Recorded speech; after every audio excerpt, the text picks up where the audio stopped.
വലിയ അതങ്ങനെ സംഭവിച്ചു, അത്രേ ഉള്ളൂ. നമ്മൾ രണ്ടാളും നല്ല വെൽ റെസ്പെക്റ്റഡ് ആയിട്ട് തന്നെ അതിനെ ഡീൽ ചെയ്തിട്ടുള്ളത്. മനസ്സിലാവും അതിനെക്കുറിച്ച് സംസാരിക്കുന്നത്. കാരണം ഓളിപ്പം കല്യാണം കഴിഞ്ഞ് ഹാപ്പി ആയിട്ട് ജീവിക്കാം അല്ലേ. അപ്പം നമ്മൾ ഒരു ഇന്റർവ്യൂവിൽ വന്നിട്ട് അല്ലെങ്കിൽ ഒരു സ്ഥലത്ത് വന്നിട്ട് ഓളെ പേര് വലിച്ചേക്കേണ്ട കാര്യം അത് മോശമാണ്.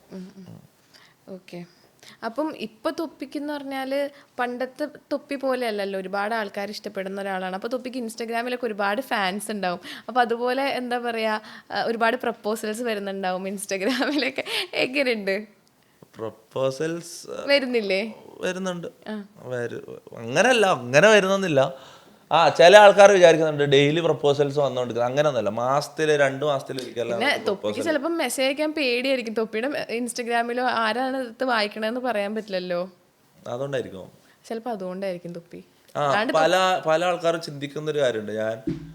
എനിക്ക് ഡെയിലി ഇങ്ങനെ പ്രപ്പോസൽ വരുന്നുണ്ടാവും, അല്ലെങ്കിൽ അങ്ങനത്തെ ലൈഫ്. അങ്ങനെയൊന്നുമല്ല. മീൻസ് ലാസ്റ്റ് വന്ന പ്രപ്പോസൽ എപ്പോഴാ? ഇന്ന് രാവിലെ. ഇല്ല, എനിക്ക് ഓർമ്മയില്ല. ഒരു 2 ആഴ്ച 1 മാസം അങ്ങനെ എന്തോ ആയി. പിന്നെന്ന് വെച്ചാൽ എന്താ ഇവര് പറയുന്നേ? അല്ല, എനിക്കറിയാം തൊപ്പിയാണെങ്കിൽ ഇപ്പൊ ചെറിയ കാര്യങ്ങളൊക്കെ വരെ പെട്ടെന്ന് ഭയങ്കരമായിട്ട് ഓർത്തിരിക്കണ അല്ല, നമുക്ക് പറയാൻ പറ്റില്ല ഇവര് എന്ത് കണ്ടിട്ടാ പ്രപ്പോസ് ചെയ്യുന്നതെന്ന് പറയാൻ പറ്റില്ല. അതുകൊണ്ട് ഭയങ്കര പ്രശ്നമാണ് അത്, മനസ്സിലായോ? പിന്നെന്ന് വെച്ചാൽ എനിക്ക് പേടിയാണ് സത്യം പറഞ്ഞ. ഇനി ഒരു അറ്റാച്ച്മെന്റ് അങ്ങനത്തെ ഇത് വേണ്ടെന്നുള്ളൊരു മൈൻഡിലാണ് ഉള്ളത്. പിന്നെ പറയാൻ പറ്റില്ല ചിലപ്പോൾ. എനിക്കിങ്ങനെ ഇടയ്ക്കിടയ്ക്ക് ഓരോ 1-8 സംഭവങ്ങൾ വരും എൻ്റെ മൈൻഡിൽ. ഇപ്പം കഴിഞ്ഞ ദിവസം ആ ഉമ്മ വെച്ച പെണ്ണോട് എനിക്ക് പെട്ടെന്ന് ഇങ്ങനെ എന്തോ അത് ഉറങ്ങി എണീച്ചപ്പോൾ പോയി. അതായത് നമുക്ക് ഒരു ദിവസത്തെ അല്ലെങ്കിൽ ഒരു 2 ദിവസം ഉറങ്ങി എണീച്ചാൽ പോവും, പെട്ടെന്നൊരു സംഭവം അടിക്കും. മനസ്സിലായി? ഇങ്ങനെ ഒരു ഭയങ്കര എന്തോ ഒരു സംഭവം തോന്നും. അത് ഉറങ്ങി എണീക്കുമ്പോൾ പോകും. അങ്ങനത്തതേ ഉള്ളൂ, അല്ലാണ്ടൊന്നുമില്ല എനിക്കൊന്നും. തൊപ്പിക്ക് ആരോടെങ്കിലും ക്രഷ് ഉണ്ടോ?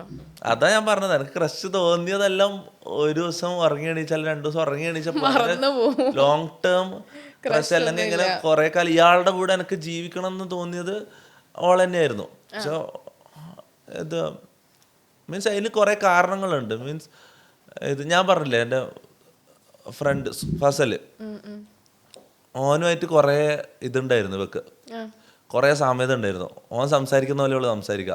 ഞാൻ എപ്പോൾ ഇവളെ കളിയാക്കിയിട്ട് പറയുന്നൊരു കാര്യം ഫസലിന്റെ പേരും പറഞ്ഞ. അതായത് ഫസലിന്റെ അതേ ആറ്റിറ്റ്യൂഡ്, അതേ സംസാരം, അത് പറഞ്ഞ് നമ്മൾ കുറെ കളിയാക്കുമായിരുന്നു.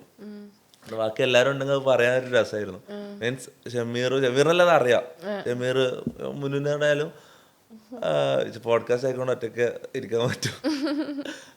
അതിൻ്റെ അങ്ങനെ കുറെ സംഭവം ഉണ്ടായിരുന്നു. അത് ഭയങ്കര അടിപൊളിയായിരുന്നു. ഞാൻ ഒരിക്കലും ഭയങ്കര മെമ്മറബിൾ ആയിട്ടുള്ള ടൈമായിരുന്നു. അങ്ങനത്തെ ഒരു ഇത് എൻ്റെ ലൈഫിൽ ഇനി വരുമെന്ന് എനിക്കറിയില്ല. അത് നമുക്ക് നോക്കാം, എനിക്കറിയില്ല. ചിലപ്പോൾ ഞാൻ വേറൊരാളായിട്ട് റിലേഷൻ ആയിരിക്കും. ഇതൊക്കെ പറഞ്ഞിട്ട് പോയിട്ട് ഞാൻ ചിലപ്പോൾ ഒരു 2 മാസം കഴിഞ്ഞാൽ വേറൊരു റിലേഷനിൽ പെടുമായിരിക്കും. എനിക്കറിയില്ല, മനുഷ്യൻ്റെ മനസ്സല്ലേ, പറയാൻ പറ്റില്ല. പക്ഷെ എനിക്ക് ഇതുവരെ അങ്ങനെ ആരോടും തോന്നിയില്ല.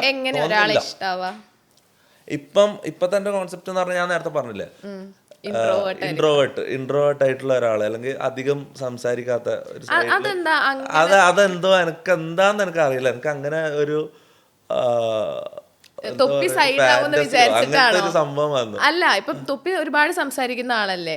അല്ല, നോ. ഞാൻ എൻ്റെ പ്രൈവറ്റ് മൊമെന്റ്സിൽ ഞാൻ സംസാരിക്കുന്ന ആളേ അല്ല. ഞാൻ അങ്ങനെ ഈ ഫ്രണ്ട്സിന്റെ കൂടെ അല്ലെങ്കിൽ ഒരു സഭയിലിരിക്കുമ്പോ അല്ലെങ്കിൽ ഇങ്ങനത്തെ മൊമെന്റിലല്ലാതെ ഞാൻ ആക്റ്റീവ് ആവും. അല്ലെങ്കിൽ ഞാൻ വളരെ സൈലന്റ് ആയിട്ട്. കാരണം എൻ്റെ ഡിഫോൾട്ട് അതാണ്. ഞാൻ ജീവിച്ചു വന്ന ടൈം മൊത്തം ഞാൻ ഒറ്റയ്ക്ക് ഇരുന്ന് ഡിപ്രഷൻ ഈ സാധനമാണ്. അപ്പം എൻ്റെ ഡിഫോൾട്ട് അതായി മാറി. എൻ്റെ റിയാലിറ്റി അതാണ്, ഇങ്ങനെ അധികം സംസാരിക്കാണ്ട് മിണ്ടാണ്ടിരിക്കുക എന്നുള്ളതാണ്. അപ്പം പിന്നെന്ന് വെച്ചാൽ ഈ അധികം സംസാരിക്കാത്ത പെണ്ണുങ്ങളാകുമ്പം സമാധാനമാണ്. പക്ഷെ അങ്ങനത്തെ കുട്ടികൾ ഇപ്പൊ ലൈക്ക് മിണ്ടാപ്പൂച്ചകളാണ് ഏറ്റവും കൂടുതൽ പ്രശ്നങ്ങൾ. ആണോ? അതറിയില്ല. അങ്ങനെ ഉണ്ടോ? അല്ലേ മുനു? എനിക്കറിയില്ല. ആരോടാ ചോദിക്കുന്നത്? ഓൻ 40-year-old വെർജിനായിട്ട് ഇങ്ങനെ ഇതെടുത്ത. അല്ല, അതൊരു സിനിമന്റെ പേരാ. ഞാൻ ട്രോൾ ചെയ്തതാ. ഞാൻ പറയുന്ന വെച്ചാൽ ഇതുവരെ റിലേഷൻ അല്ല ഇല്ലാത്ത ഒരാളത്. ഇപ്പം പറഞ്ഞല്ലോ പാവം പോലെ ഇരിക്കുകയാണ്, പക്ഷെ അങ്ങനത്തെ ആൾക്കാരെ ട്രസ്റ്റ് ചെയ്യാൻ പറ്റുമെന്ന് തോന്നുന്നുണ്ടോ? ലൈക്ക് അവര് ഇപ്പം ചില ആൾക്കാർ ഇപ്പം ഇങ്ങനെ എന്താ പറയാ ഭയങ്കരമായിട്ട് പൊട്ടിത്തെറിച്ച് നടക്കണുണ്ടെങ്കിലും പക്ഷെ അതാണ് അവരുടെ റിയാലിറ്റി. പക്ഷെ ഈ എന്താ പറയാ ഭയങ്കര സൈലന്റ് ആയിട്ട് ഇരിക്കണവര് അവരെ വിശ്വസിക്കാൻ പറ്റുമെന്ന് തോന്നുന്നു. ലൈക്ക് അങ്ങനത്തെ ആൾക്കാരുണ്ടാവും, പക്ഷെ മിക്കവരും അങ്ങനെ ജെനുവിൻ ആയിട്ട് എനിക്ക് പേഴ്സണലി ഫീൽ ചെയ്തിട്ടില്ല. എനിക്കറിയില്ല, ഞാൻ നോക്കട്ടെ. അതെ. അപ്പൊ ഇനി ഇപ്പം തൊപ്പിയുടെ ഇപ്പം എനിക്ക് തൊപ്പി പറഞ്ഞല്ലോ ഒരുപാട് വണ്ടികളുണ്ട്, ഇനിയിപ്പോൾ തൊപ്പിയുടെ ഒരു ഡ്രീം എന്താണ്? ഞാൻ പറഞ്ഞില്ലേ 911 എടുക്കണം എന്നുള്ളത് എൻ്റെ ഒരു വലിയ ഡ്രീമാണ്. അപ്പം ഈ അടുത്ത് ഞാനൊരു ലൈവിൽ പറഞ്ഞിട്ടുണ്ടായിരുന്നു, എനിക്ക് ഒരു വലിയ കോൺട്രാക്ട് കിട്ടി. വലിയ കോൺട്രാക്ട് അല്ല, എനിക്ക് ലൈഫിൽ കിട്ടിയതിൽ ഏറ്റവും വലിയ കോൺട്രാക്ട് ഒന്നും അല്ല അത്. പക്ഷെ റൂട്ടർ എന്ന് പറഞ്ഞൊരു സ്ട്രീമിംഗ് പ്ലാറ്റ്ഫോമിൽ എനിക്കൊരു അത്യാവശ്യം നല്ലൊരു ഡീൽ കിട്ടി. അപ്പം അത് കിട്ടിയപ്പോൾ ഞാൻ തീരുമാനിച്ച കാര്യം എന്ന് വെച്ചാൽ ഒരു 911 ഈ കോൺട്രാക്റ്റിലൂടെ കിട്ടുന്ന പൈസക്ക് ഒരു 911 എടുക്കുക എന്നുള്ള മൈൻഡിലാണ് ഞാൻ തുടങ്ങിയത്. പക്ഷേ പഴയ പോലെ അല്ല, എൻ്റെ മോട്ടിവേഷനെല്ലാം ഇപ്പം ഭയങ്കര ലോ ആണ്. കാരണം അവർ എനിക്ക് തന്ന കോൺട്രാക്റ്റിൻ്റെ ഫസ്റ്റ് മാസം തന്നെ ഞാൻ തെറ്റിച്ചു. ഞാൻ മടി പിടിച്ചു, ഞാൻ ട്രാവൽ ചെയ്തു, ഞാൻ അങ്ങോട്ടും ഇങ്ങോട്ടും പോയി. ഞാൻ സ്ട്രീം ചെയ്തില്ല. സ്ട്രീം ചെയ്യണമെങ്കിൽ വീട്ടിൽ കൊച്ചിയിൽ തന്നെ എൻ്റെ വീട്ടിൽ തന്നെ സ്ട്രീമിങ് സെറ്റപ്പിൻ്റെ മുന്നിൽ നിന്ന് എനിക്ക് സ്ട്രീം ചെയ്യാനുള്ള മോട്ടിവേഷൻ കിട്ടും. ഞാൻ പല സ്ഥലത്തും പോയി ട്രാവൽ ചെയ്തു, അവിടെ പോയി ഇവിടെ പോയി, പിന്നെ മടി പിടിച്ച് കടന്നുറങ്ങി. ഞാൻ പറഞ്ഞില്ല, ഞാൻ കൂടുതൽ സമയം കടന്നുറങ്ങും. 911 എടുക്കാന്നുള്ളൊരു പ്ലാനിലാണ് ഞാൻ തുടങ്ങിയെങ്കിലും ഇപ്പം ഭയങ്കര ഉഴപ്പിയിട്ടാണ് ഞാൻ മുന്നോട്ടേക്ക് പോകുന്നത്. അപ്പം അത് എടുക്കൽ കുറച്ച് ലേറ്റ് ആവുമായിരിക്കും, എനിക്കറിയില്ല. എൻ്റെ മോട്ടിവേഷൻ പോലെ.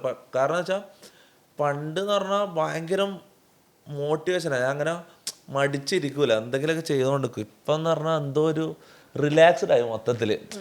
ഇപ്പം ഇങ്ങനെയൊക്കെ മതി, ഇതൊക്കെ മതി, അങ്ങനത്തെ ഒരു ഒതുങ്ങിപ്പോകുന്ന ഒരു മൈൻഡിലേക്ക് പോകുന്ന പോലെ ഒരു ഫീല്.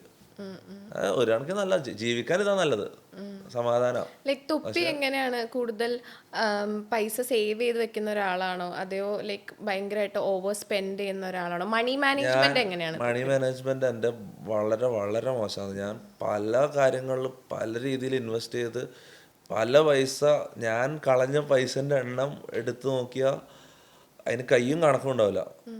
ഭയങ്കരമായിട്ട് പൈസ ഞാൻ കളഞ്ഞിട്ടുണ്ട്, വെറുതെ കൊണ്ടുപോയി കളഞ്ഞിട്ടുണ്ട്. ഗ്യാംബ്ലിങ്, ഇങ്ങനെ കുറേ ബാഡ് അഡിക്ഷൻസ് എനിക്കുണ്ടായിരുന്നു.